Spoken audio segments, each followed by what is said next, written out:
Hi, I'm Seth Gentle, and last year I wrote a paper with Martin Kleppmann called Collaborative Text Editing with Eggwalker, better, faster, smaller. And this is the paper. We got it submitted and accepted at Eurosys, which is pretty exciting. It's a really, it feels like we didn't have enough time in the paper to be able to go into all the details, but it's still really long.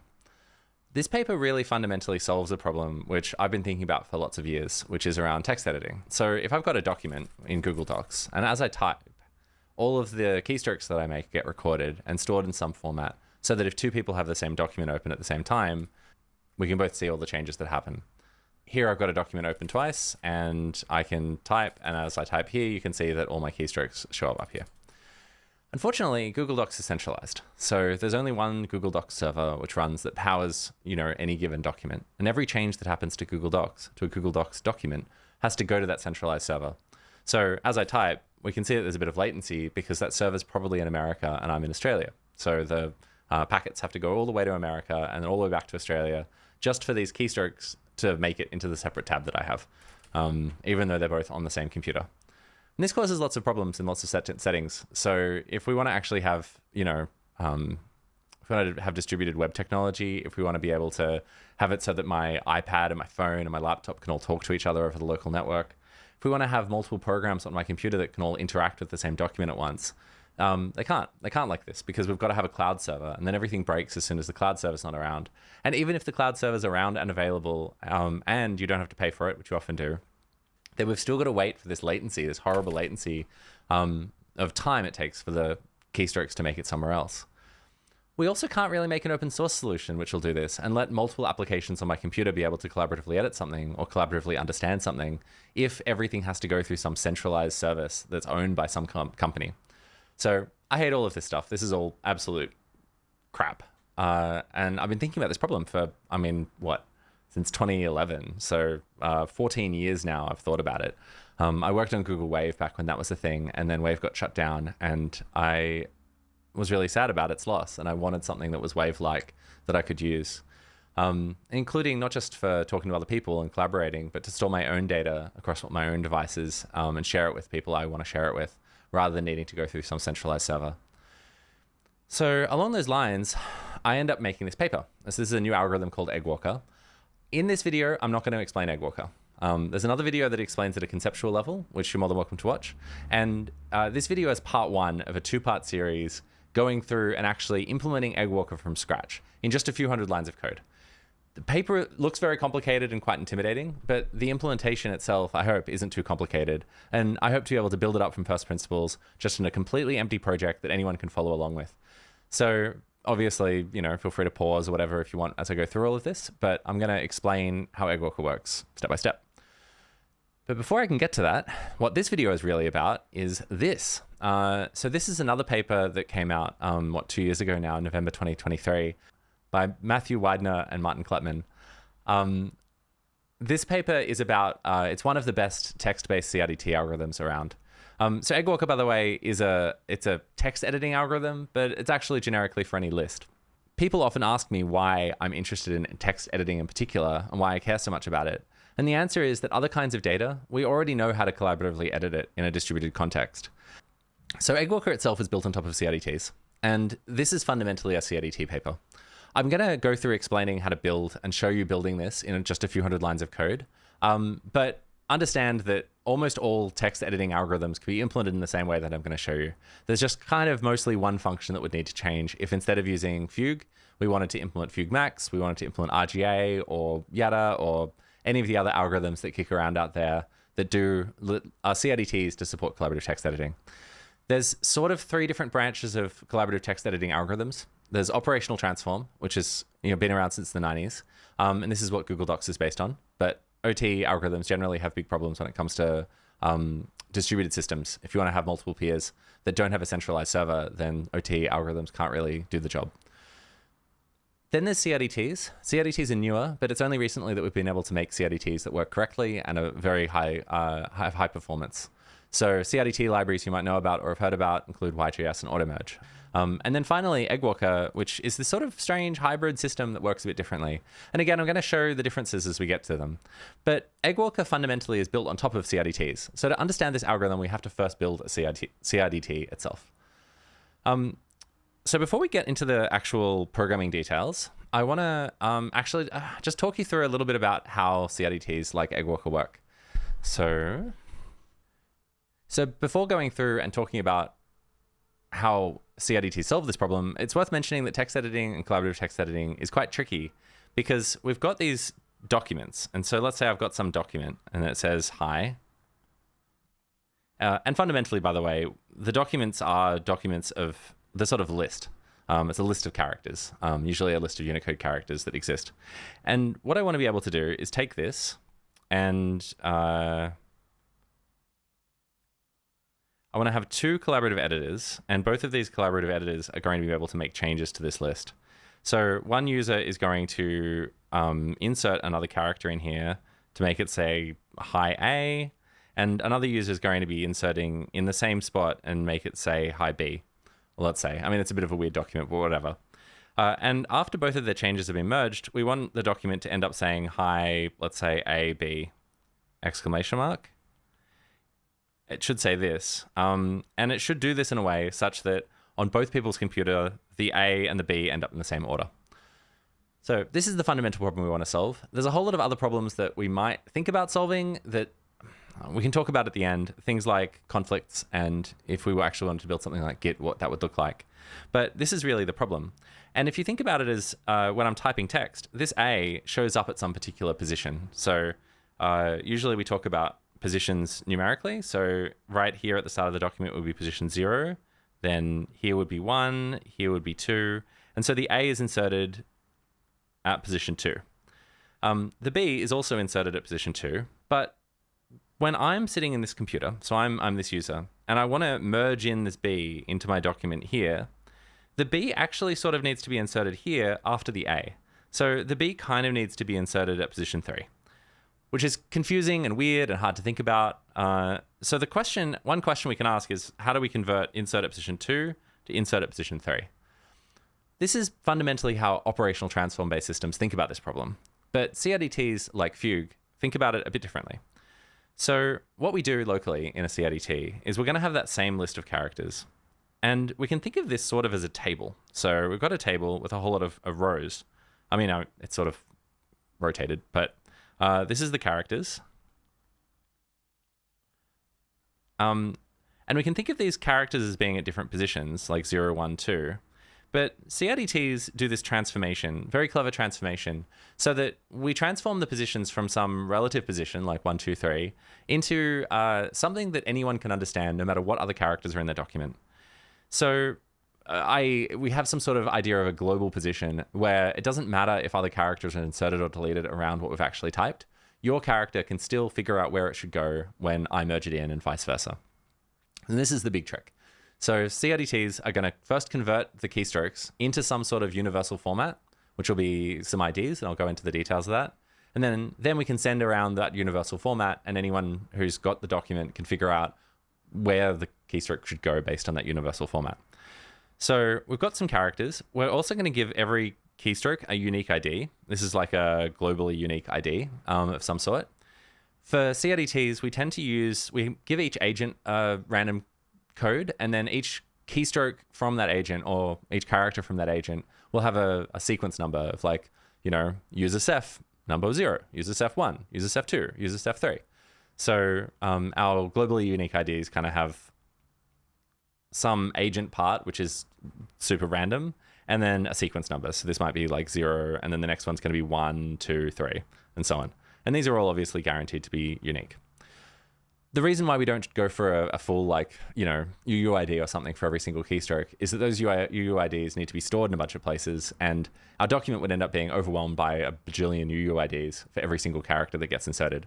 Like I type one character, that's 1 byte, but then I have to annotate it with an extra 16 bytes of UUID or something. So we use these kind of sequence numbers because they compress better.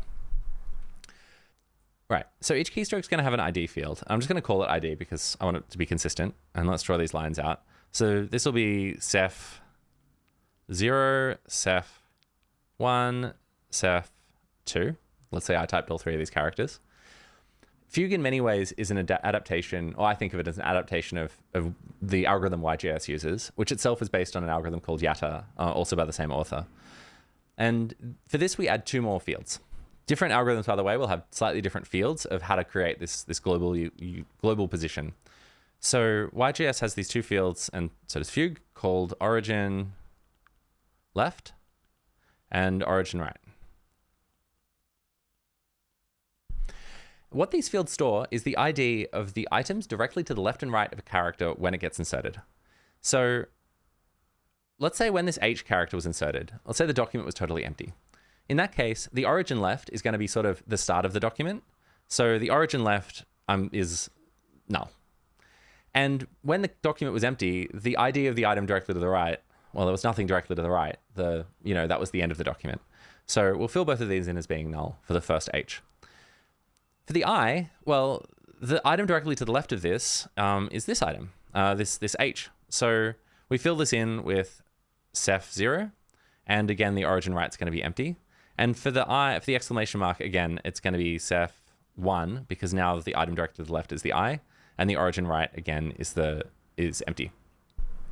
So I'm going to show you what that actually looks like, because I think that me talking in a diagram is less interesting than showing you. So here I've got a simple CRDT implementation, which is very similar to the code that we're actually going to be building together real soon now. I promise we'll get to it.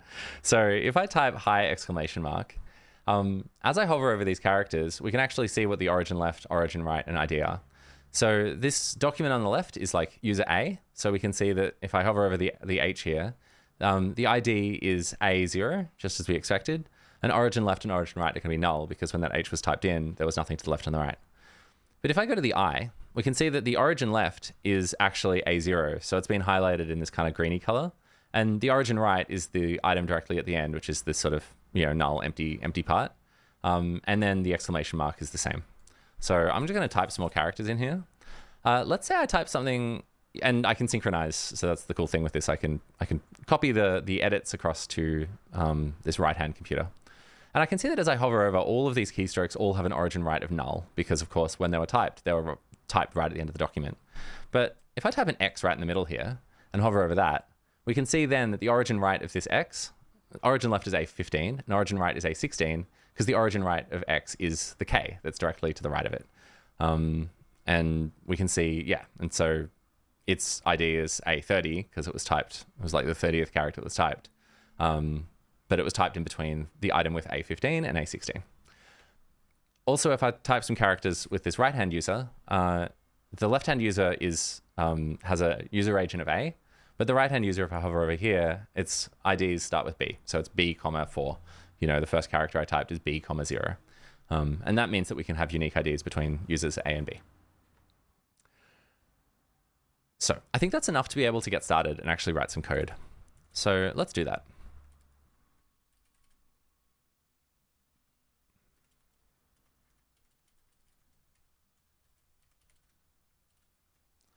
So I've just made an empty directory, which is called CRDT demo 1. I'll put all of this on GitHub and have a link to the GitHub repository, so you can read all the code that I actually typed commit by commit if you want to. So this is obviously just an empty directory. Let's just open up my text editor here so that we can start making some changes.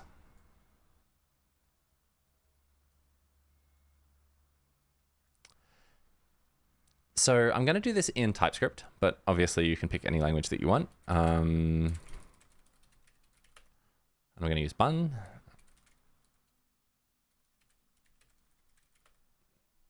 So let's just set up a really, really simple TypeScript project. And then I'm going to make a file called crdt.ts. And I can run that. Ta-da. Great. So let's start building out this CRDT implementation. So to start off with, I'm going to make some types. And just to name it, because it's going to come up, I kind of hate classes in general. I find them annoying. I prefer to think of functions as editing actual data. So I'm going to define all of my functions, all my types at the top, and then we're going to have a bunch of functions that interact with that data. So first of all, we're going to have a type ID, and an ID will just be a tuple of a string and a number. If we want, we could have like agent string, and the sequence number is the number. So every ID will just be one of these array tuples. Then we're going to have a item, and an item is one of these columns of data. So this is an item, and then this is an item, and then this is an item. We'll have one item for every single thing that's ever typed into the document. So every item is going to have some content. So let's just make that a string. In a better language, I'd probably want the content to be a single Unicode character, but there's no JavaScript type that does that. So we'll just have to make sure this string only contains one character. And it's going to need an ID, and we're going to need our origin left and origin right.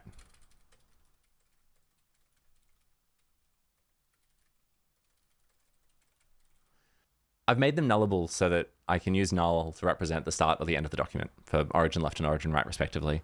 Some implementations would actually have a special, like, const end is going to be like, some special IDs for the end and the start and the end of the document. And then that way they can use those explicitly here. But I'm just going to use null for both of them because whatever. And finally, in this implementation, I'm going to have a flag to mark whether or not the item has ever been deleted. So once it's been deleted by any client or any peer, then it gets deleted everywhere. I'm not going to talk too much about this. Basically, we're going to mark an item as deleted. It stays in there forever. And then when we sync, we need to be able to copy across the deleted flag to everything that's been recently deleted. So this is an item. And then fundamentally, a document is going to be a list of items. It's content, or, let's call it content again. Content is an item list. And fundamentally, that's what a document is. So we can define some simple functions. Create doc is going to return a document. And let's pass in an ID. We can have the document itself store its local agent, or we can pass the agent in every time we create an edit. Doesn't matter. So we're going to have content and an empty list. So an empty document is, you can tell I've been writing Rust lately. An empty document is just empty of content. And then get content, I guess. I'm just going to return a string, and we'll take in a document. And what we'll do is go doc.content.filter for all of the items where item.deleted is false, which we could just write as item.notDeleted, .map to item.content, and then .join. So this is a very, again, I've been writing Rust lately. This is a very, fancy way to do it, filter map join. We could equally just construct a string by going through every single bit of content and joining all of them. And let me just do that because I want this to be really, really simple and uncomplicated. Content is empty string for const item of doc.content. Shut up, Z. You're in my way. For item in doc.content, if item.deleted, if not, if the item deleted is false, then content equals, I think plus equals work, item.content, return content. So same function. So now I should be able to say const doc equals create doc, and then doc has content, get content of doc. So let's run that. And doc has content of nothing. So that's what we expect. Great. So now we've got this document, and I need to be able to add items. So there's actually two ways that I want to be able to add items. The first one is in a local peer, I want to be able to say, I want to add an item at some particular position when the user types something. And then the second way is when I'm merging in changes, I want to be able to take an item, like an arbitrary item object, and then merge that into the local document context. So I'm going to make this function called integrate, which will take a doc and an item new item is an item. And it's going to actually like add new item into doc at the right location. Right location is doing a whole lot of work here. So we'll get into implementing integrate in a minute. This function, by the way, is called integrate because Kevin Yarns, the author of YGS, first invented, as far as I know, this particular approach of implementing CRDTs. I'm going to make one little comment. So if we go back to the Fugue paper, in this paper, Fugue is described and it's defined in terms of, if we scroll all the way down, it's defined in terms of these trees, these tree objects, where this G object has an origin left of A and an origin right of B, and it gets sort of inserted in a tree based on A. And then this H item is going to have an origin left of A and an origin right of G, and it gets inserted underneath G like this. And this is, by the way, Fugue. We're actually going to implement FugueMax, which is Fugue with some bug fixes, honestly. So Fugue trees often end up looking like this. And these linked lists, sort of, we think of trees as being quite efficient data structures, but when they actually look like this in practice, it's really inefficient for a computer to track all of this because we're essentially tracing down a linked list. The way I'm coding this up, instead of using a tree-based implementation, which absolutely works, I'm going to use a list-based implementation. So all of the items themselves will be stored in a list, just in our document list. And whenever we add something, instead of figuring out like where in a tree it goes, we need to look at all of the origin left, origin right of the items in the list to find where in our list it should be inserted. And ideally, if our algorithm is correct, we'll end up inserting it in the same location that it would be in the list, in the tree. So if we took this tree and flattened it, or we took our list, we'd end up with exactly the same, ordering of all of the items. So this integrate function is going to do the sort of heavy lifting of figuring out how we can put new item into doc in exactly the correct order in the document. Before we get to that though, let's write a sort of local insert function, which is going to take a doc position and some text. And we're going to add this new text into the right location. So the simplest implementation, if the text was just one item, what we would want to do is just call integrate with the document and create an item for this particular keystroke. So I'm just going to call this like local insert one, which will insert one character in, but we'll want to be able to insert a lot of characters all at once. So the new item will have, the content is the text. The ID is going to be a new ID. So we'll also need to pass in an ID for this new item. For now, let's go agent string and sequence number. But passing in all of this stuff every time I do an insertion is pretty annoying. So we'll mess around with that. So we've got our agent sequence. Then we're going to need an a deleted flag, which is false. Then what else do we need? We're going to need origin left and origin right. So the origin left and origin right are going to be based on the items directly to the left and to the right of the newly inserted item. For that, we can just look at the document array. So the origin left is going to be the doc.content at position -1. So that's the item just directly to our left. .id, and that will be fine. But if there's no item directly to the left, because we're right at the start of the document, then it should be null. So I'm going to do a bit of fancy null coalescing here. So this just says, look up the document at position -1. In JavaScript, in arrays, if you index outside of an array, then you just get undefined back. So if this exists, then we're going to grab the ID field from it. But if it doesn't exist, we will use null. And origin right is quite similar. So we want doc.content. Now you might think this would be pos +1, but the position number is the new index of the newly inserted item. So there's currently an item with that same position, which will end up being the item to the right of our new item when we've added it. So this is actually just pos. And it's the same thing, pos.id or null. And this is great. So that's our that'll insert a new item. So I'm just going to make sure that works. So we've got our document, and if I go local insert one of our document, Ceph sequence number will be 0, position in the document 0 because there's nothing in the document yet. Text, remember that I'm only inserting one character, so I'll just have one keystroke here. And then when I get the document back, oops, it doesn't work. Oh yeah, we should get A in the document.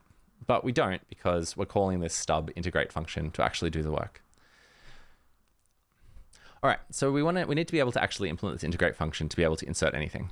And for this to work, look, integrate's a really complex function. I'll talk about it a bit, but if all the details don't make sense, it doesn't matter. Don't worry about it. Feel free just to copy my implementation. And again, I've got implementations of this integrate function for YJS, for RGA, for a few of the different big algorithms, if you want to look through some of the details. So this integrate function is going to need a helper tool. And this is going to be a function which will help us find an item at some ID. So given some doc and given some ID, we're going to try and find the item. So we'll return the index. I guess find item index at ID, I suppose. We're going to scan through the document and try and find the item that happens to have this particular ID and then return where it exists inside the document. This is one of these places, by the way, where if in good implementations of this, so in diamond types or in some other libraries that implement this particular algorithm or other CRDT libraries, they have different data structures that mean that this find item function doesn't have to do a linear scan to be able to find the particular item with the specified ID. If we've got a really large document, let's say a 10 megabyte document, you can imagine that every time we find an item with some particular ID, if we've got to scan the entire document to find it, then it's going to be really slow. And you can also think, oh, well, you could probably make this faster by having a hash table or a JavaScript map that has the ID as the key and then the position as the value. But unfortunately, every time we edit the document, so every time we type keystrokes into the document, all the positions of everything after that particular keystroke changes. So keystrokes will push the position of everything else later and push the ID or push the index of everything later in the document. So in an algorithm like diamond types, we actually use a B tree. We use a custom B tree to be able to implement this. But that's quite a lot of code, and I'm not going to go into any of that today. Just know that this is the sort of place that you'd want to optimize if you want to be able to make a production version of this algorithm. So find item index at ID. So here we just really want to be searching through the document looking for the item with this ID. I'm just going to steal this is ID equals function. Oops. So this just takes an ID or null and another ID or null and returns true if they're both exactly the same. So if they're both null, or if they're both not null and the sequence and agent numbers match, then it'll return true. I'm also going to make it so that, and this is a weird thing, I'm going to make it so that this find item index at ID can return an ID or null. And if you pass in a null, then I'm just going to give you back null. So let's do it like that. So if the ID is null, we want to return null. Otherwise, we'll scan through looking for the item with that ID. Again, I think that there's, I could probably use doc.content find index and then pass in a predicate that says content to content dot ID matches. So we'll have something like ID equals ID. And that will do the work. But I'm going to try and avoid being too fancy here because I want this to be accessible. So really all I'm doing is saying for, let I equal 0, I smaller than doc.content.length, I++, if ID equals of the doc.content at I and the passed in ID, then return I, doc.content.id. All right, so if the two IDs match, then we return that item's index. Otherwise, we'll throw an error. Can't find item. Cool.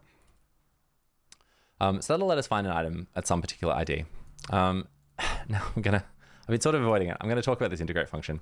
And by talk about it, I mean, I'm first of all going to copy in a working implementation from a project that I've prepared earlier. All right, so I've put in this integrate function. So this is my prepared earlier integrate implementation, and we'll actually uncomment a few of these lines. So there's a bit of code here, and just to name it, all of this if-else statements, I can actually delete all of them if I want to and replace it with these two lines. So the function is, and if I get rid of all of these comments, oops, I need that last line. Here we've got this integrate function fitting on one screen. It's a bit of a beast. It's a bit of a complicated beast, particularly all of this stuff, and it's quite magical. I'm going to explain briefly what this is doing, but again, feel free just to use a working implementation. Use this one. I hope that it's not too complicated or hard to understand. And if you want to follow along, then you can do that. So what's really going on in this integrate function is we're trying to implement this sort of Punnett square of behavior. Let's say we've got a list, and this list contains a whole series of items. A, B, C, D, whatever. We've got some new item. Let's call it X, or say it's X, and we're trying to insert it into the list. And we're going to scan through looking for the right location to insert it. So does it go here? Does it go here? Does it go here? Does it go here? And so on. And when we find the right spot, let's say we find out that it goes here, then I'll take all of this, move it along, and grab our new item and insert it into the list in the right location, splice it in. So the end of the function ends up with a doc.splice, where I'm doing an array splice operation just to copy in or move in the item and push everything behind it back. Again, this is an ON operation if we're using an array, but better implementations, again, would use a B tree. So the item itself has, obviously, we've got a origin left and origin right. And let's say, I'm just going to mark those. So let's say the origin left is the A here, and the origin right is the D. So most of the time, the origin left and origin right are going to be right next to each other. So most inserts are going to look like this, where we've got an origin, let's say it's like this. So our origin left will be the item directly before where it gets inserted, and the origin right is the item directly to the right of it. And this is pretty clear. So if the item wants to be inserted between the B and the C, then we'll just, we'll splice it in and drop it in right here. But sometimes that's not the case. So for example, if two users concurrently insert in exactly the same location in the document, then there's two items that both have the same origin left and origin right. And in that case, we need to figure out how to order those two items such that on every peer, the items are ordered the same way. So I'm going to talk about the general case. And the general case looks something like this. Actually, I'm going to need D, E, F. Let's say our array looks like this. We've got our new item, and our new item's origin left and origin right, actually I'm going to draw them in blue, are going to be the B and the E. And we're trying to figure out where in the document that the X should go. Should it be inserted here, here, or here? So if origin left and origin right are the B and the E, then we know that it can't be to the left of our origin left. That's invalid. And it can't be to the right of the origin right. So it'll never be inserted outside of this range. It's always going to be somewhere in here, in these three locations. So every time, what we're going to do is go through. We'll start with the item directly after origin left. So we'll start with this C here. And for each item, we're going to look at that item's origin left and origin right. So I'm going to draw that in as well. So we've got C's origin left. So this is origin left, and C's origin right. And we'll look at the origin left and origin right of C, where that is in the document, and the origin left and origin right of our new item, which is the B and the E, and where those are in the document. And based on the insertion positions, so the index of these items here that I've circled, we can figure out whether or not X should go before or after C. So if C has this origin left and origin right, then the question is, does X go before C or does X go after C? And the way that we think, well, the way I think about this is a series of rules where we just have a rule where if it's, in some cases it goes to the left and in some cases it goes to the right. And if it goes to the right, so if we're like, well, no, it goes after C, then we look at D. And in that case, now we're going to look at D's origin left and origin right. Maybe D's origin left and origin right here. And then we can make the same, do the same logic to see whether or not we move onwards. There's one additional wrinkle, which is sometimes we need to sort of scan forward, say, oh, do I go after all of this stuff? Only to realize that no, our current location was actually the right location. And then we're going to insert earlier. So you'll see in the code that there's this scanning variable that says whether or not we're scanning forward to look at something in the future. And if we find it, maybe we'll keep on going. And if we don't find it, we'll snap back and then just insert where we were when we started scanning. So the way I think about this is this sort of Punnett square of behavior. So we've got sort of like I'm going to name all of these. We've got, let's say this is like the left and right index of X. So let's just draw this in. So this is index 0, 1, 2, 3, 4, 5. So left in this case is 1 and right is 4. And we've got other left, which is 0, and other right, which is 5. So there's the indexes of those 4 items. So I'm going to make a little table. It's a table of a 3x3 table, and this table is going to tell us exactly what we do in every single circumstance. So the top row will be for when the other left is earlier in the document than our left. So this is the case where, like we're in this case here, where the origin left of the other item, so 0, comes before in the document our left, so position 1. In this case, across this whole top row, we'll just insert it in the current location. So this is really easy. Insert, insert, insert. So we insert here. If we reach this spot, we stop immediately. If we ever get a case where the other item's origin left is before ours. Oh, sorry, I should describe what all of the different columns and rows are. So the top row is if the other's left is before ours. The bottom row is if the other's left is after our left. And the middle row, predictably, is if the other left is equal to our left, if they're the same. Across the top, it's if the other's right item is before our right item. The right-hand column is if the other right is after our right item. And the middle column is if they're the same. So if we have 2 items where both the origin left and origin right are exactly the same, then these items need to be tied break some other way. And usually we compare like the agent IDs. So whoever's got an agent ID string, which is lower alphabetically, then their character will end up first in the document. So this is kind of our like tie breaking case. So we've got these top 3. We insert at the current location if our origin left is less than origin right. If they're both the same, we're going to compare the agent IDs. Our left is kind of less than the other item's origin left. Well, symmetrically, because we're going to insert, it's like we want the final order to be that everything with the lowest, the earliest origin left goes first in the document, no matter what. So that's the first thing we look at. So in this case, we're going to continue. So we just continue on. We keep scanning in those cases. And finally, we've got these 2 different cases here. And these ones are a little bit tricky. If the other's right position is less than our right position, but the origin left is the same, then in this case, we want to scan forward. So we start scanning. We're looking for a case where we fall into one of the other buckets. And in that case, we'll either insert here or we'll move the scanning position. And if the origin right is greater, then we're going to stop scanning.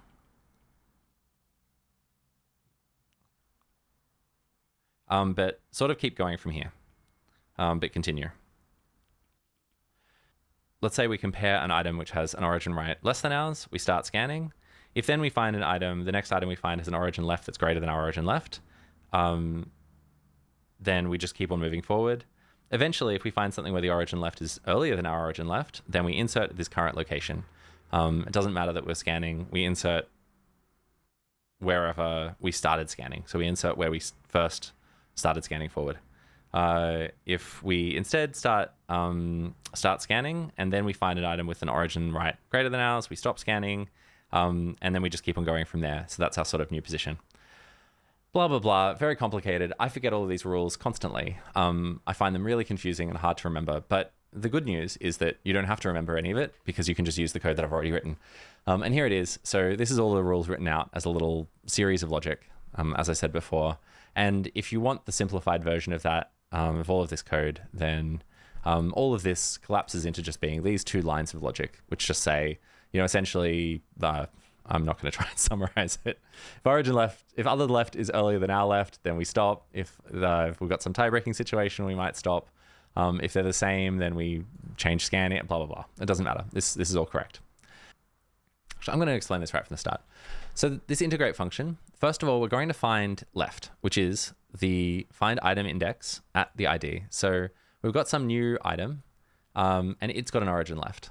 So let's first of all get the index of our origin left. And we're also going to get the index of our origin right.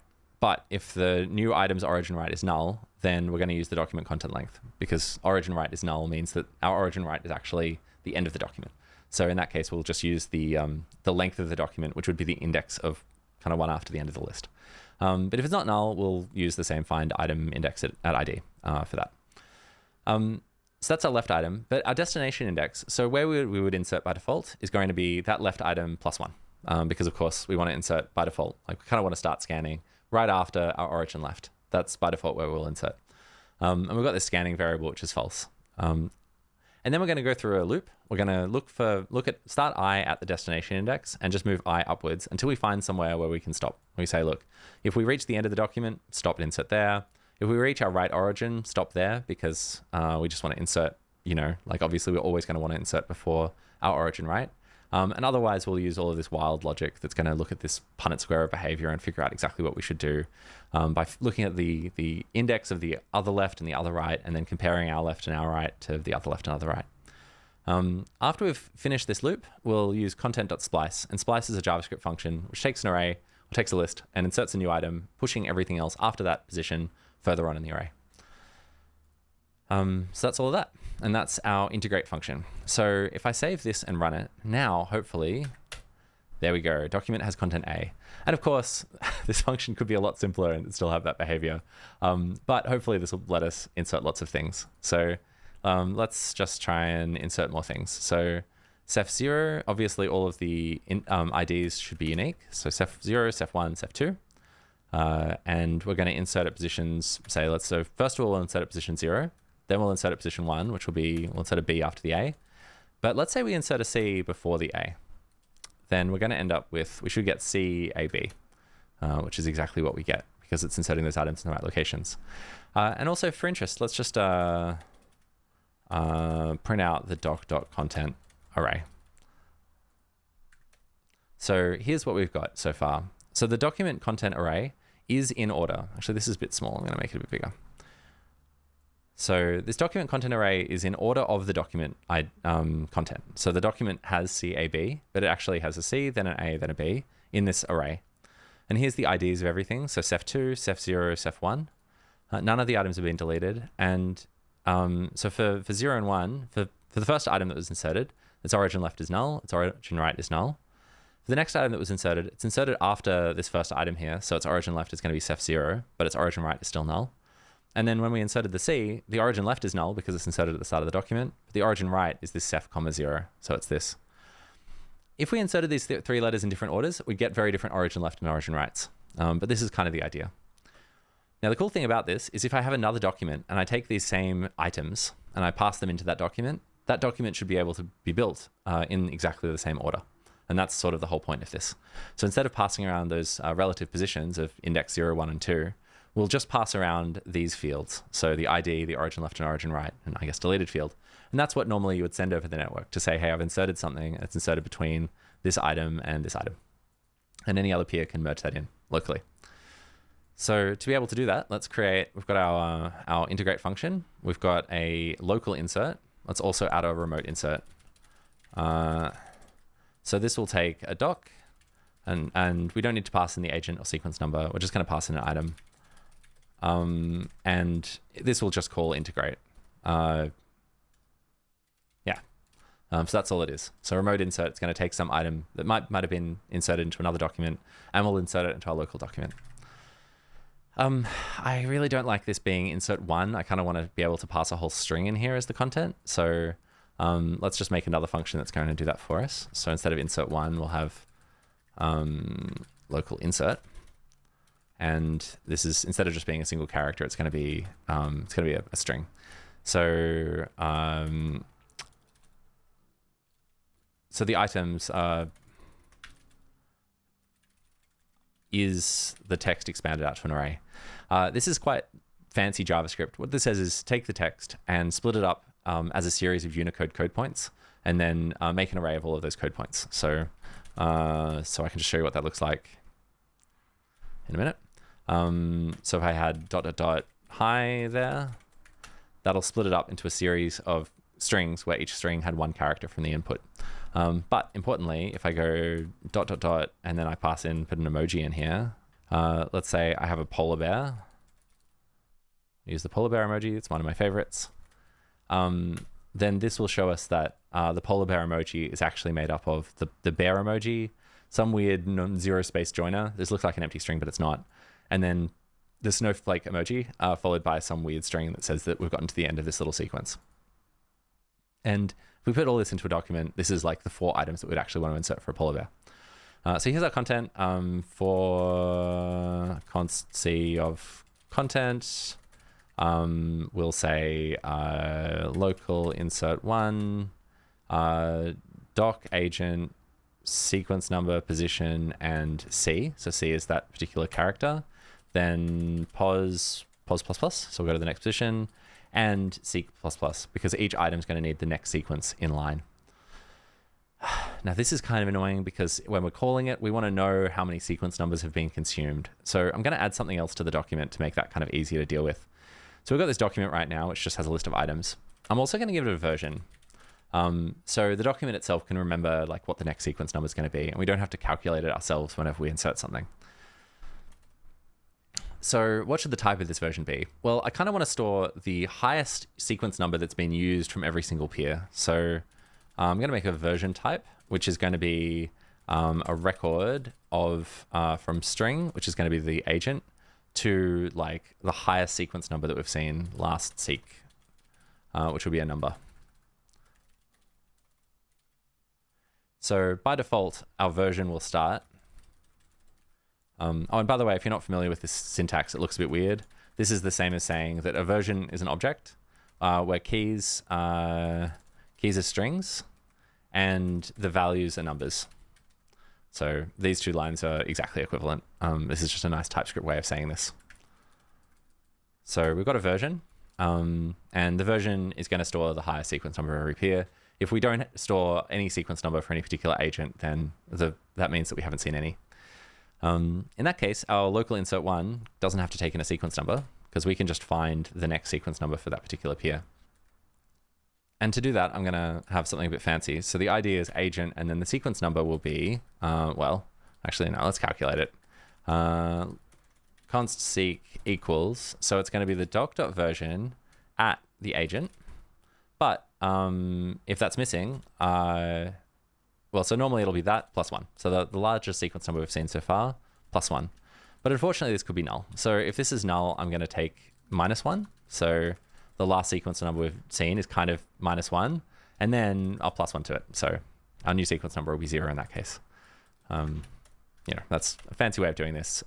Let seek equals 0. If doc.version agent is not equal null, then seek equals this thing plus 1. But I find this kind of ugly to write, and I sort of like it in my fancy way here. So here's our sequence number, which is just based on the highest sequence number we've seen in the document, plus 1. Then we don't need to pass in the sequence number here at all. So we'll take that out. We can take that out, which is quite nice.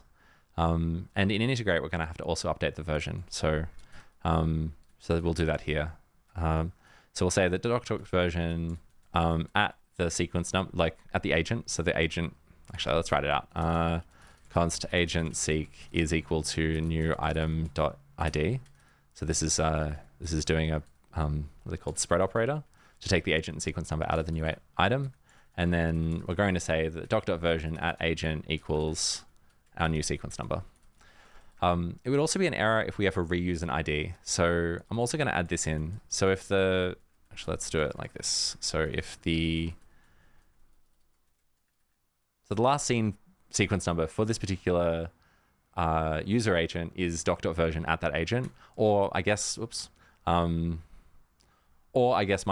if we've never seen it before. We expect the sequence number that's being used by this agent to be whatever that last seen one is plus 1. So that should be the new item that we're seeing. And if the new sequence number isn't like the exact next sequence number, then we'll throw an error to say that we're applying these operations out of order. Now you might think, why even bother having these checks? I mean, surely we could just insert items willy-nilly in any order. But unfortunately, whenever I insert an item, I need that item's left origin and right origin to already be in the document. So we sort of need to insert items in order, but not in exact order. There's a bit of sloppiness to it because it just matters that the origin left and origin right, if they exist, are already in the document when we're inserting it. So yeah, I mean, I could also instead just write that and say, like, if I threw this out, then when we go to find the item index at that particular ID, this function will throw if we can't find the item at the origin left or origin right positions, which would also be fine. But I'm just being a bit paranoid here. Okay, so we've got this document. I can now get rid of these. I can get rid of these sequence numbers, and we should see exactly the same behavior. So if we run it, then there we go. So these sequence numbers are still being filled in correctly. Phew. All right. So here's a whole bunch of code. Obviously, this is all commented out. This is the long version of these 2 lines. So I'm just going to leave that comment block in there. So that way, if you're looking through this code, you can see it. But yeah, so this is pretty good. I'm pretty happy with this. I'll get rid of all of this, and let's commit it. Again, this is the fancy version of this, which you can, maybe I'll leave this here. So if you like the simple version of that code, instead of using like my fancy version, you're more than welcome to. Get init, get status. So I want to git ignore node modules. I don't think we've even put anything in there. And everything else I want to go in. So let's add everything. Let's have an eyeball it. Yep, great. That's all the files I want. First commit simple CRDT implementation bits. I think I misspelled that, but whatever. Great. So I put all of this in a Git repository. So this is mostly it. If you can understand, if you followed along so far, this is almost all we need to be able to have a simple CRDT working. Unfortunately, there's a couple of little bits and pieces we need just to be able to, for example, send changes to other peers and merge them in. I'm not going to do the full version of saving to disk, loading from disk, serializing over the network, sending, receiving over the network, merging in all of the changes and so on. But I will add in a simple function that will let me take 2 documents and kind of merge them into each other. So I want a function that's going to be like merge into, that'll take some destination doc and a source doc, and it's going to merge all of the changes, all the changes that are in the source document that aren't in the destination will get copied into that. So this will let us actually collaboratively edit with our code. For merge, so the best way that we could do this, ideally, we would have each document also maybe store a list of all of the items that they've seen in the order in which they've been seen. Maybe we would also include every time something's deleted, which we haven't touched on yet. And then we would go through that list and then make sure that item's in the other document. And if not, then add it, something like that.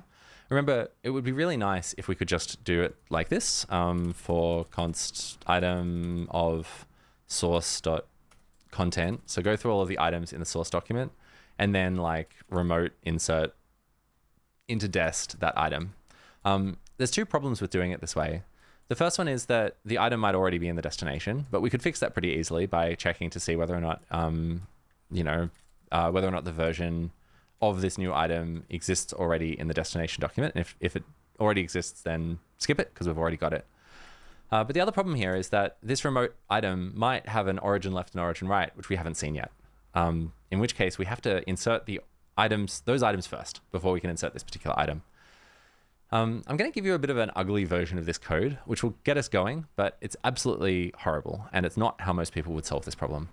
So I'm going to take a few functions. The first one is this is-in version. So I've got some ID, which might be null, and we're going to return a Boolean that says whether or not some particular item with some particular ID already exists in some version that we've specified. If the ID is null, then yeah, sure, a null item is already in the document. It's kind of like, is this already in the document? Otherwise, we'll grab the current sequence number. So we've got this version at the, let's write it out in full. Const agent seek equals ID. This is sort of the like highest sequence number that we've seen so far, is the version at that agent. And if the highest seek is null, then we should return false. Let's do it out the long way. If highest seek is null, then we return false because the ID is not in that version. Otherwise, let's do it like this, like some normal programmer instead of how I like to do things. If the highest seek is not there, we return false. Otherwise, we return if the highest sequence number is. So if the highest sequence number is greater than or equal to the sequence number, then yeah, that's the right way around. that means that it is included in the version. So for example, if the highest sequence number we've seen is 20, and I'm saying, is an ID with sequence number of 10 within known by the version, then yeah, because the highest sequence number is 20. So I've seen 20. And I'm asked if I know about 10. Yeah, I know about 10. If they're both the same, if I know about everything up to 10 and I'm asked if 10 is already included, then yeah, I know it. If I'm asked about 11 and my highest sequence number is only 10, then I should return false here. So that's that. We can simplify that and write it like this. This will be highest seek, and this is seek. All of this logic compacts down to that if you want it to, but I don't know. Maybe this is simpler. So we can go with that. Oh, sorry, and I'm going to add one more helper function, which is something I've written previously. I'm using const. I'm going to just make this a normal function, is inversion, like that. And let's make this a normal function as well. Sorry, I say I'm taking a function from somewhere else, but then I need to clean it up. So I've got my is some particular version in this version, and also can I insert this item into the document right now? So let's say I've got some operation, or I don't know, I think we should call that item. So I've got some new item, and I'm trying to ask if I can insert it to the document right now as it is. So I can insert it if the document's ID isn't already in the version, because if I already know about it, I don't want to insert it, and the origin left is in the document, and the origin right is in the document. I think normally that will be just fine, but we added that check to make sure that we're going to be inserting items in order. So we'll insert items from Ceph, item 0, then item 1, then item 2, then item 3, and so on. And because we've got that check, I'm also going to do this, which is probably strictly not necessary. So again, let's do the simplification. Const agent seek equals item.id. This is if seek is 0. So I'm trying to check to see whether or not the sequence is the next sequence number that I expect. So if either the sequence number that I'm trying to insert is 0, in which case it's the next one, or if the ID right before this particular version is already in the version, then we're also okay. So if I'm trying to insert Ceph, 20, then I'm allowed to insert if Ceph, 19 is already in the document, then Ceph 20 will be the next one. All right. Once I've got that, now I'm going to have this merge into function. Let's see. All right, I've just added some code here. So first of all, I'm going to look for all missing items, which is the number of items where, so op.content.filter, the number of items where the operation, and I mean, I should call this item just for consistency, where the item is not in, where the item's ID is not in the destination documents version. So here's a list of all of the items we haven't added yet.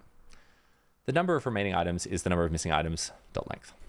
Now, so long as the number of remaining items is greater than 0, we're going to try and merge some items. Every time we go through this, we should at least merge one item. So if merged on this pass is 0, then throw an error, not making progress. So we want to try and go through, look for at least one thing that we can copy across, insert it in, and we'll keep on going through until we run out of things that we need to copy in. That's the general idea here. Again, this is a horrible way to do this. It would probably be better in the document to also maybe store a list of all of the items that we've ever seen, and then we could do it more efficiently. And maybe I'll change this code into that code just to show you the different way to do it after I've done this. So we'll go from 0 through all the missing items. We're going to just try and add one item to the list. So this new item, again, for consistency, this new item is the missing item at I. The item is never going to be null. If I can't insert the item, then just continue. Otherwise, insert it. So this is our remote insert function. So insert the item into destination. Oh, that's why it is. So yeah. So I made this an array of either items or null. And then once I've added some item, I'm just going to mark it as null. So if the item is null, continue. We've already added that item. We've kind of nulled it out. If we can insert it, then we're going to insert it. So we'll mark it as null. We'll say that we've got one less item remaining and that we've merged something on this pass. So I've just got this to make sure that if there's a bug in this code, we don't end up looping infinitely forever. We'll instead crash. Ta-da! So that will work, I think. So now we've got this document. In fact, let's call this document doc1. So doc1 has content that. I'm going to make a new document called doc2. And I should be able to merge into, so it's destination source, so merge into doc2 from doc1.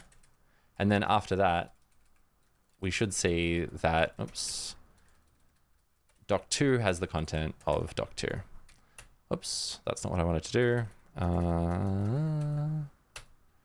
There we go. So doc1 has content CAB. Now doc2 also has content CAB. And if we printed out the content of doc2, we'd get the exact same content because we copied it all in. We can also, for example, let's say we insert one item into doc1, then I'm going to merge, let's do this. So we create documents 1 and 2. I'm going to create one item, insert it into doc2, then I'm going to create some more items and then merge those into doc2 as well. In that case, this document, this item, even though it's already been merged, it shouldn't be merged again. So now we see exactly the same thing. Merge is we call it idempotent. So it's a idempotent function, which is to say that I could take this function, run it as many times as I want. And it doesn't matter because every extra time I run it has no effect. So we've got our merge function. I'm going to make a different example. This is a fun little test case. Let's make a different example where instead of we just typing in one document, we're going to type into both documents and then merge and make sure we get the right output. So let's do a local insert. Actually, let's just use our normal local insert function into doc1 from user agent A at position 0. We're going to type A. Then I'm going to insert into doc2 and the user agent is B and I'm going to type a B in here. So now doc1 contains A, doc2 contains B. I should be able to merge into doc1 from doc2 and merge doc2 into doc1, and both documents should end up looking the same. So after I've done that, let's make sure that they both look the same. There we go. Doc1 has content doc1, doc2 has content doc2. It's weird these two lines are the wrong way around. So now both documents ended up with AB. So because both inserts happened at exactly the same location, we fell back to the agent IDs in each case. And because doc1's agent ID is A and doc2's agent ID is B, this A was inserted before B. And this property where both documents end up in the same content after they've merged everything is called the convergence property. And it's super important.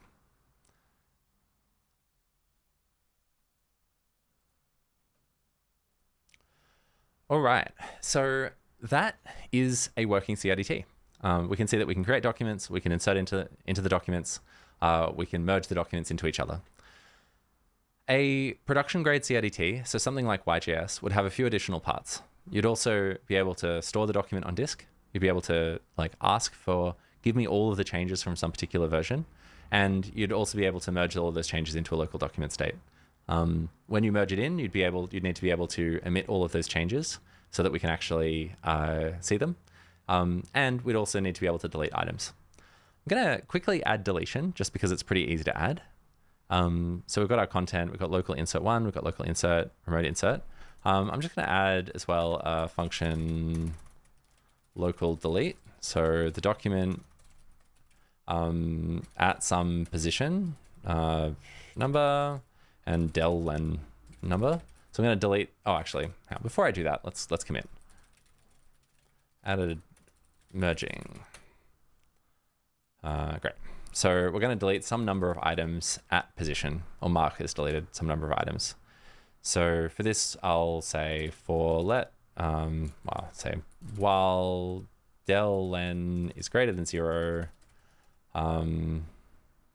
we're going to need to find the item at some particular position. So this is a bit annoying. So we need to be able to find the item at this position and delete it. Now you would think that we could just say doc.content at pos.deleted equals true. But the problem is that the document might already contain deleted items. So let's say I've got 100 items in the document and the first 50 of them are deleted. Then when I want to delete the 51st item, well, the 51st item is actually kind of the first item on my screen because all the other ones have been deleted. So I'd pass in position of 0. I want to delete the first item that I can see. But the first item I can see will be after all of the other 50 items that have already been deleted and are still just sitting in our doc.content array. And by the way, the deleted items have to stay in the content array kind of indefinitely.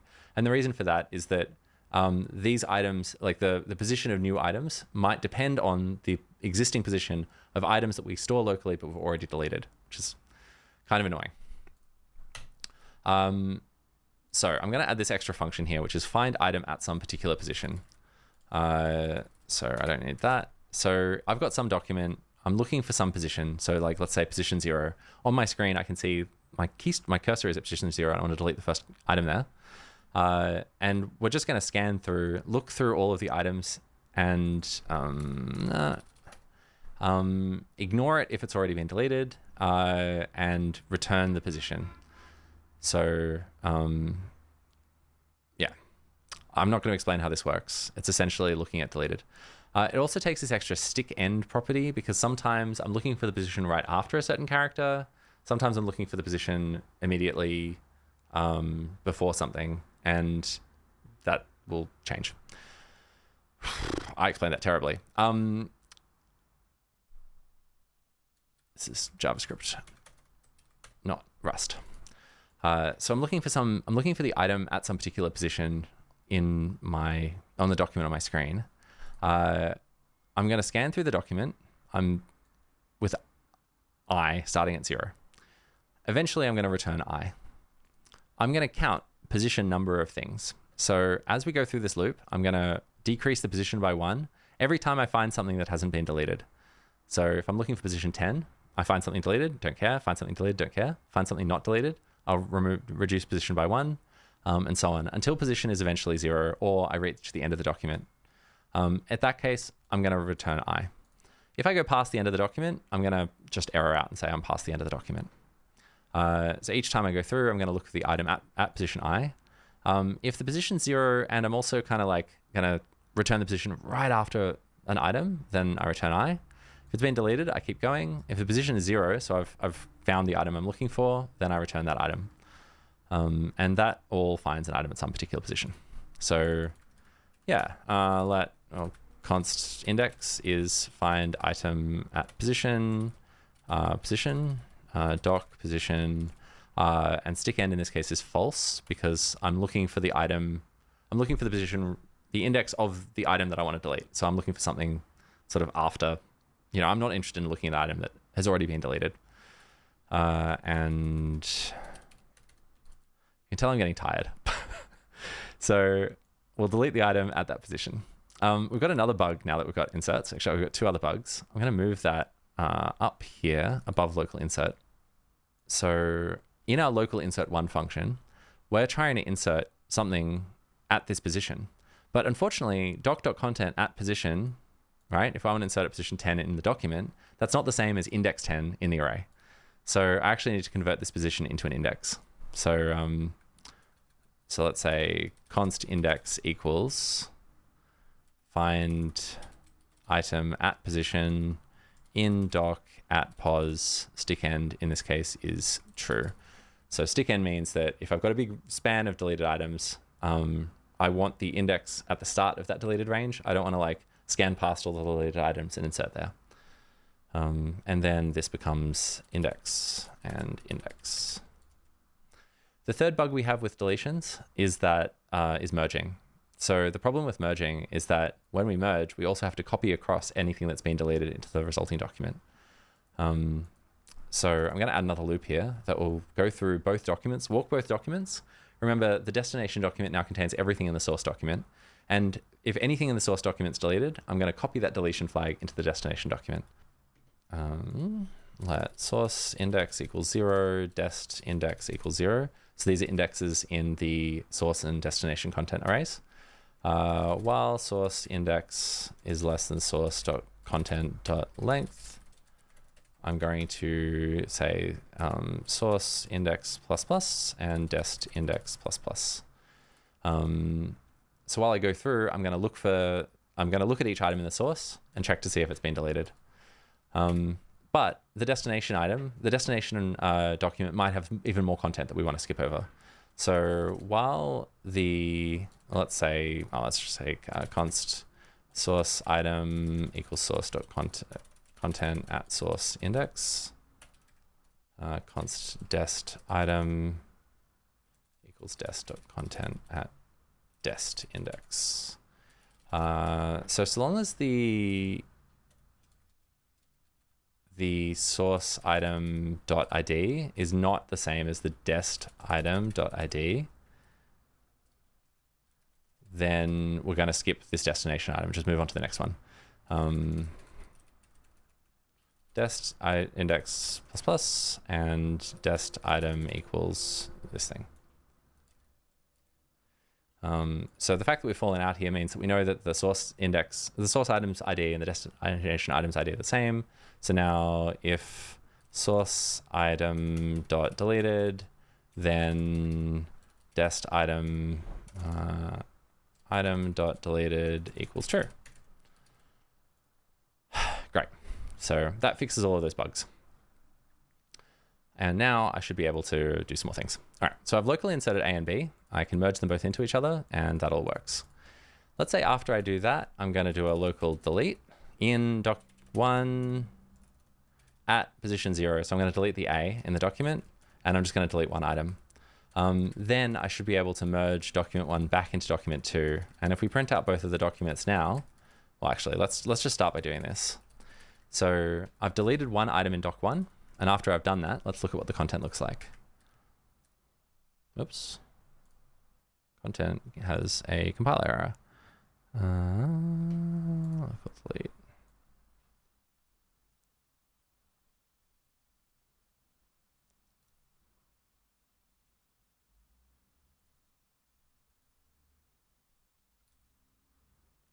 Not undefined object.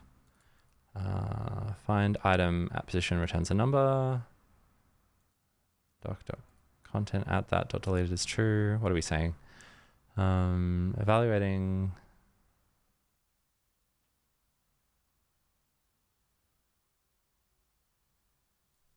Oh, I'm going to have to say del len minus minus. Otherwise, I'm going to infinitely loop. Yep, there we go. Great. All right. That was the problem. I'm impressed that TypeScript could find that. All right, so document 1, so they both have content A, B. Then I delete the A, and now I've just got B. After that, I'm going to merge the deletion into document 2 and just check. And sure enough, document 2 now only has the content B because A has been deleted. If I print out the document content again, so let's use that doc.table thing again to look at doc2 or doc1, we can see that they still contain both of these items with A and B, but A has been marked as been deleted, which, as I say, is important. And this is quite normal. In CRDTs like YJS and AutoMerge, nothing is ever really truly deleted normally. There's various kinds of in YJS, they call it garbage collection, where you can try and delete some items, but it's a bit of a problem that the document will grow unbounded and keep on growing forever over time. Even if items get deleted, you kind of still need to keep them around and store them. So that is a working CRDT. Implemented delete. So I'm really happy with that. Let's actually do one last thing, which is get an editor context in here so we can actually see it run and use it. So for this, I'm going to copy in some code that I've prepared earlier from another project. Oh, actually, before I do any of that, let's comment out all of this testing code. I'm going to create a class wrapper for all of this just to make it easy to use. I said I hate classes, and I do, but I also kind of hate importing 18 billion functions. CRDT document. I'm going to export class CRDT document. It's going to have some inner doc and agent.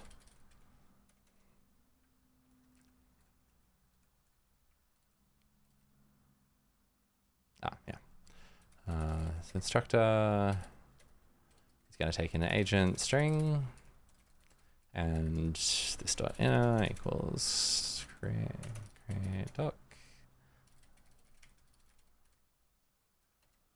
Then we're going to have an insert function, insert at some number string. This is going to call local insert on this dot doc, this dot agent, position, and let's call it text.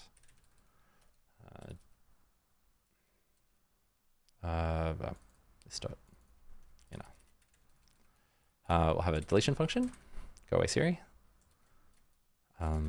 number, del len is a number, and that's more or less the same thing. Local delete of this dot inner at position and deletion length, and merge, say, get string is going to just return, what was it? Get content of this dot inner, and lastly, we're going to need a merge function. Merge from other is going to be another CRDT document. And we can just call our merge from function this dot, no, not this dot merge from, merge from, so it's destination source. So this dot inner from other dot inner. And hopefully that'll work. Oops. What do we call it? No, merge into. Oh, okay. Merge into. All right, so merge into this from the other, and that's a little wrapper. We can use it. It doesn't really matter. So next, I'm going to add. So I've got this sort of nano listy FugueMax thing. I'm going to grab that.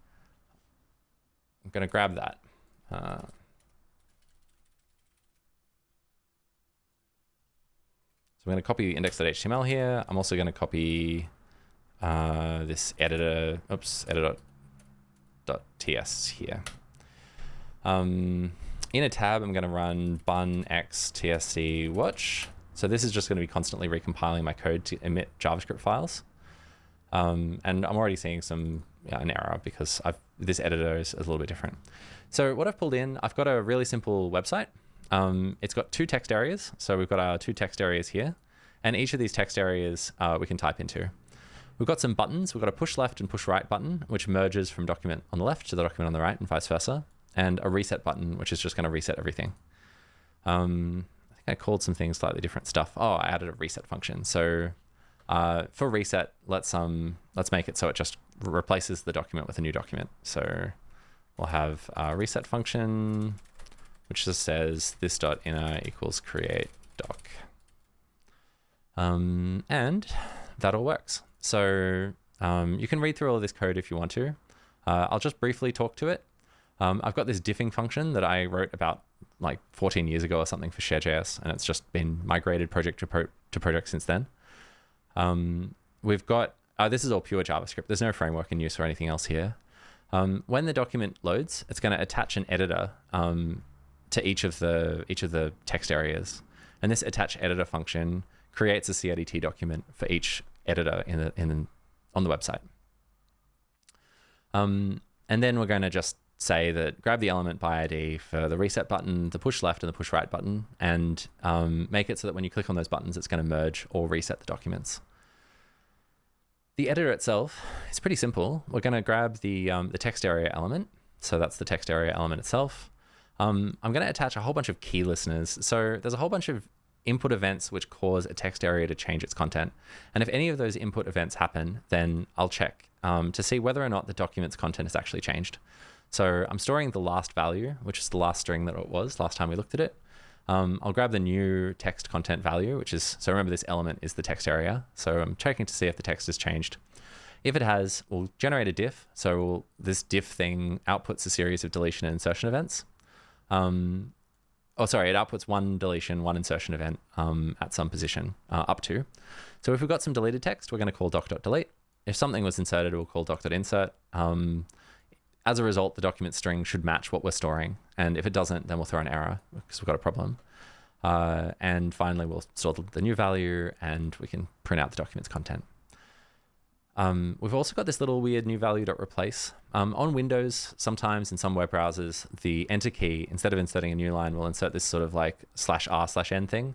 So I'm just going to normalize the text. So it's always going to be a new line character. I don't think this is necessary here, but it's useful if you're doing anything cross-platform. So once I've got this, I should be able to host it. I'd love to be able to, and at the bottom of index.html, I'm just going to pull in those JavaScript files. Now, I'd love to be able to just open this index.html file. Let's just open in default app, and that'll open it up here. But unfortunately, if I look at I didn't copy in the style sheet. There we go. If I look at the console, I'll see that it didn't load any of the JavaScript. So this doesn't do anything at all. So let's fix that. I've also got a style sheet I need to copy in. So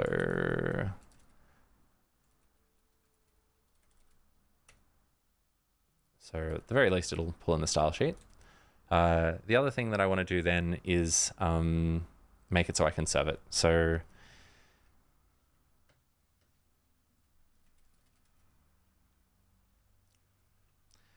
for that, I'm going to go bun, add, there's a package called serve in npm, which will just serve the current directory. And then I can run bun x serve. So it'll run the serving program. And this serves it on some random local port. And if I use this now, exports is not defined.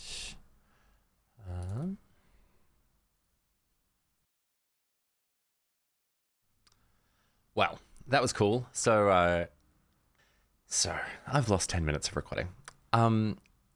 Let's fix this and get it working.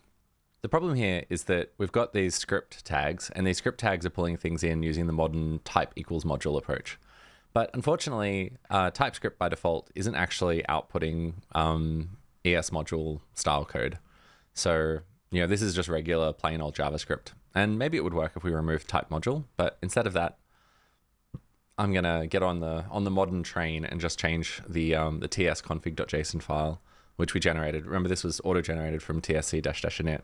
So instead of using common.js, let's use ES 2022, which will give us ES modules, like ECMAScript modules. And while we're at it, let's also say that the target is ES 2022, so we get a modern version of JavaScript. And with all of that, if I rerun tsc, I never really know if you need to stop it and start it again. But if I do that, then if I look at this, now my this is the editor.js that's compiled from TypeScript. Then now I can see that it's using ES modules to work. So that's that. And we should also, while we're at it, in package.json say type module to tell Bun and Node.js that we are actually going to be using ES modules in our code itself. So now that we've done that, we've still got our little server running, and I can refresh this page. And now if I look at it, we get okay. So that's great. So I can type, hello, and then I can merge from the left window to the right window, and it comes in here. And then I can go blah, blah, blah. And if I type, and then I can merge it back. If I reset everything and I type say an A here and a B here and merge both sides, then I get the same thing that we were doing in that little test. But instead of writing out the code by hand, I can just do it manually. I should also be able to say A, B, C, D, E, copy that across. And then let's say if I type some X's here and some Y's here and merge all of that, I end up in a document state that contains all of that text. So that's pretty cool. I can also, in this, every time I make any change, I'm printing out the object itself, like the document object. And here we can see all of those items that we've created, including their ID field, origin left, origin right, and everything else. So as expected, if I say, let's say I delete all of this, and I'm going to merge it just for the sake of it, then I should be able to see in this final document, you'd think, well, I deleted everything, but no, that just set the deleted flag to be true on every single item. So all of that content is still there. So that is a working CRDT and a working editor. Now, obviously, we're not doing real-time collaborative editing, but we could absolutely wire something up that did, although, since we don't have a network synchronization protocol, it would be quite tricky. All of this code end up being we've got all of this, and if we include all of this commented out version of of these two lines, and we include our little class wrapper, then the whole CRDT fits in less than 300 lines of code, which I think is pretty good, especially given that we've got, it works and it's good. The editor is also quite small, so I've collapsed this little calc diff function, but even so, this entire text editor that's wired up uses 100 lines of code. Now, I've said this a few times, a real CRDT implementation. So if you look at YJS or diamond types or AutoMerge, there's thousands of lines of code. And there's a bunch of differences there.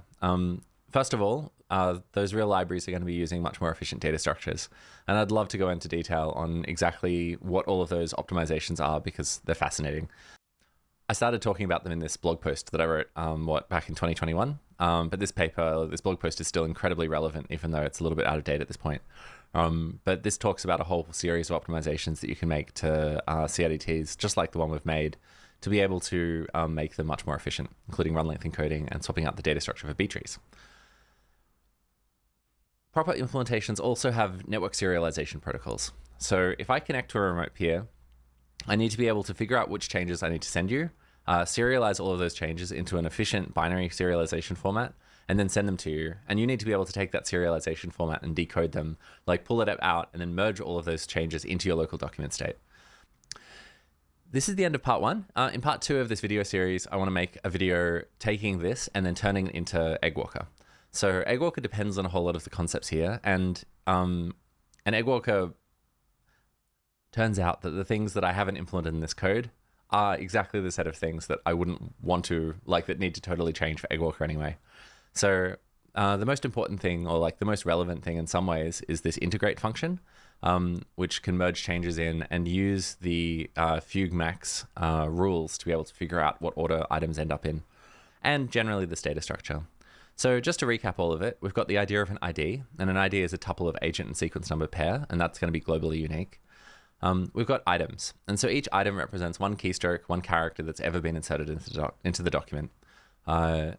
So each item contains what character was inserted, along with a globally unique ID, which is one of these things, an origin left and origin right, that specify when the text was created, what the IDs of the items directly to the left and right are. Once an item's been created, it never changes. It's immutable. So even if later more characters inserted to the left and the right, the origin left and origin right, it's like the original left and right items, they are set forever. And then finally, we've got this deleted field that marks whether or not the character has ever been deleted. And if it's ever been deleted, then things can't be undeleted. So once the deleted flag's marked, that's it for this item. It's deleted. Then we've got a document, and at its heart, a document really is just a list of these items. And it's not just a list, it's a list in the order that all of these keystrokes show up in the final document. And this is going to include characters that have been deleted and characters that are still there. And we've also added this version field, which records sort of the maximum sequence number that we know about from every single different user agent. And just for clarity, the user agent, I kind of have been, calling it like Ceph, but really in practice, you'd have a separate unique user agent for every single computer that you interact with. So even if it's the same user, you'd have, like ABC on my iPad, DEF on my iPhone, HIJ on my laptop, and so on. God, I sound like such an Apple fanboy. And then essentially what this program does is when we want to insert a new item, so in our insert one function, we create one of these item objects and we fill it in with the origin left and origin right, like the IDs of the items to the left and right of it on our local machine.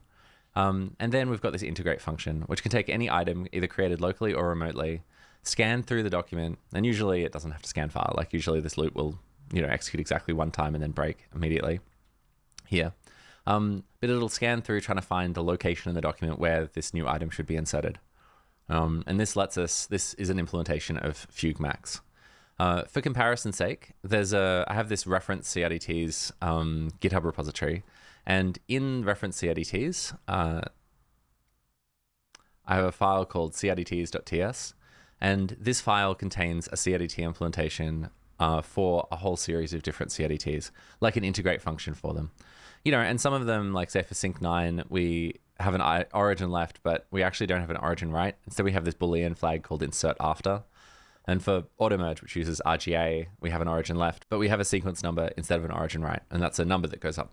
And then if we scroll down in this file, we can find a whole series of, if I can find one, these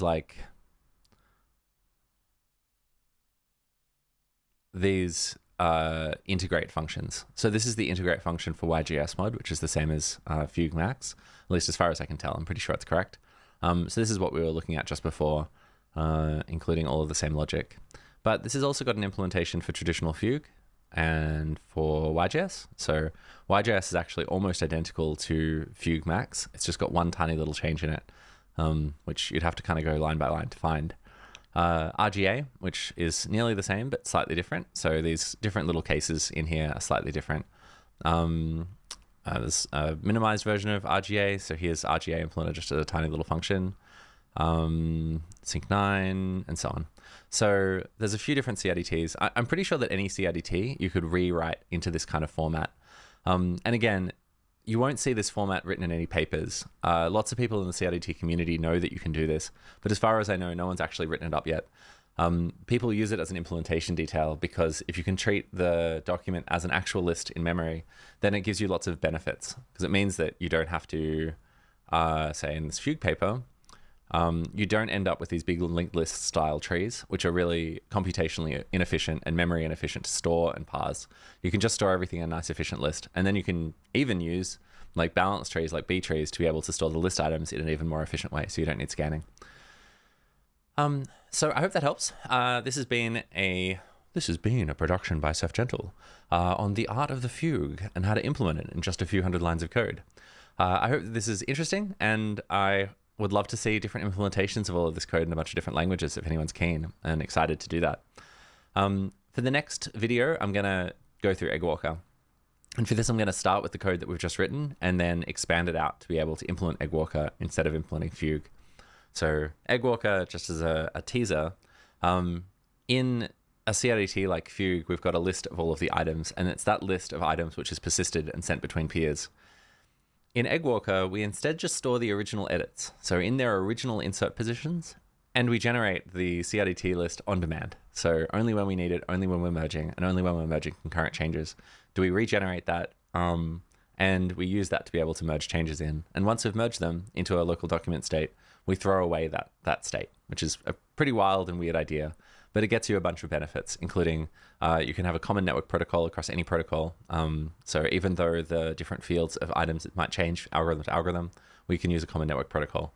The algorithm's much faster, particularly in cases where you've got a purely linear series of edits, and that's incredibly common in practice. And the implementation, we managed to store less data on disk and over the wire. So your files are smaller, and yeah. But CRDTs are also great. Like traditional CRDTs work fabulously well. The downside with Eggwalker is that it's a bit more complicated to implement, but you know, it's only a few hundred lines, so hopefully it's not too scary for anyone. All right, well, like and subscribe. I don't know, whatever the YouTube crap is. But otherwise, I'll see you in the next video. Bye.